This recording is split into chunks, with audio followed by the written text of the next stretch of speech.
Yang Maha Kudus, inilah maksud yang sebenarnya.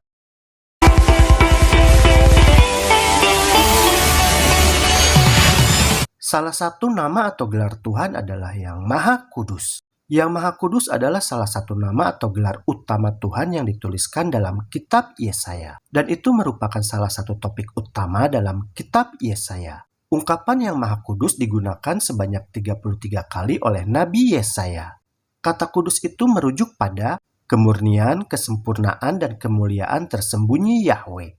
Kekudusan itu adalah merupakan intisari dari keberadaan Tuhan. Dalam kitab Yesaya, nama atau gelar Yang Maha Kudus juga digunakan untuk menyiratkan standar moral bagi bangsa Yehuda. Sebab Allah Yang Maha Kudus telah menciptakan dan menebus mereka.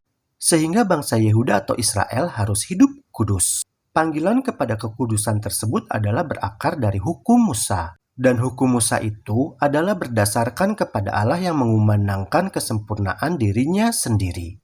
Imamat 19 ayat 2. Berbicaralah kepada segenap jemaah Israel dan katakan kepada mereka, kuduslah kamu, sebab aku Tuhan Allahmu kudus. Nabi Yesaya dalam tulisannya menggunakan kalimat untuk nama atau gelar Yang Maha Kudus. Tujuannya adalah untuk menyatukan dua ciri khas Allah yang terkait lainnya, yaitu Allah sebagai pencipta dan Allah sebagai penebus. Allah sebagai pencipta kita diungkapkan oleh Nabi Yesaya dalam paralelisme yang indah dalam salah satu bunyi ayat ini. Yesaya 41 ayat 20. Supaya semua orang melihat dan mengetahui, memperhatikan dan memahami bahwa tangan Tuhan yang membuat semuanya ini dan Yang Maha Kudus Allah Israel yang menciptakannya. Juga Nabi Yesaya menuliskan bahwa Tuhan sebagai penebus adalah dalam salah satu bunyi ayat ini. Yesaya 41 ayat 14. Akulah yang menolong engkau, demikianlah firman Tuhan. Dan yang menebus engkau ialah Yang Maha Kudus Allah Israel. Dalam bahasa asli Ibrani, umumnya kata penebus itu diterjemahkan dengan arti mengklaim kembali sebagai milik sendiri atau mengklaim bagi diri sendiri.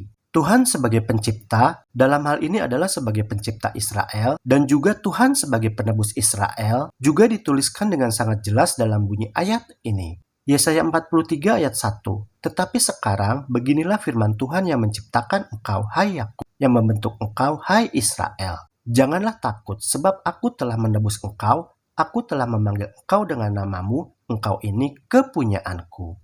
Nabi Yesaya dalam kitabnya juga menuliskan gelar lain bagi Allah, yaitu Raja Allah Yakub. Yesaya 41 ayat 21. Jadi Nabi Yesaya itu menuliskan nama atau gelar di mana Allah digambarkan. Yesaya 43 ayat 15. Akulah Tuhan yang Maha Kudus Allahmu, Rajamu yang menciptakan Israel.